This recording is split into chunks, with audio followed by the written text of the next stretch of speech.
أختنا العزيزة بتسألني أنا مخطوبة لواحد ما بيصليش ومش عارفة أعمل إيه، وزهقت كلام معاه وهو برضه ما بيسمعش الكلام، وكانوا بيقولوا إنه ملتزم وبيصلي وطلع في الآخر ما بيصليش. النبي صلى الله عليه وسلم في الموضوع ده بالأخص ما سابش حاجة على وجه الأرض بالنسبة للكلام ما قالهاش، وآخر الكلام اللي قاله: العهد الذي بيننا وبينهم هو الصلاة، فمن تركها فقد كفر، فحكم تارك الصلاة كافر.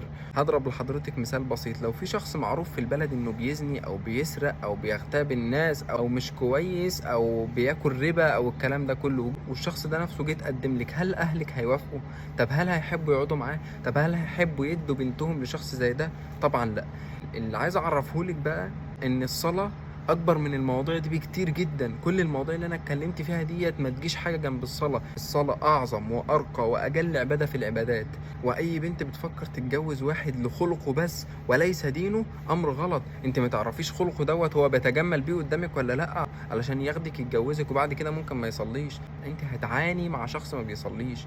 لو بيصلي هيبقى على الاقل خالص خالص في جواه حاجه بتقول له ان ده صح وده غلط، ده حلال وده حرام، ده تعمله وده ما تعملوش. هيبقى في ضمير، هيبقى في وازع ديني يقول له ان ده صح وده غلط.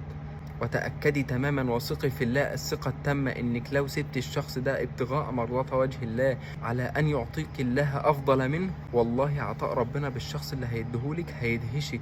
استخيري ربنا وثقي تماما انك لو سبتيه ربنا هيعوضك الاحسن منه، عشان انت بتبتغي مرضات وجه الله وعايزه بس شخص يكون متدين ويعرف ربنا عشان يتقي ربنا فيكي. وصدقيني صدقيني هتكسبي الشخص وهتكسبي الدنيا وهتكسبي الاخره، طالما انت بتفكري في الوازع الديني وفي الشخص اللي يرضيكي ويرضي الله عز وجل ويكون خيرا لك في الدنيا وفي الاخره ان شاء الله. السلام عليكم ورحمه الله.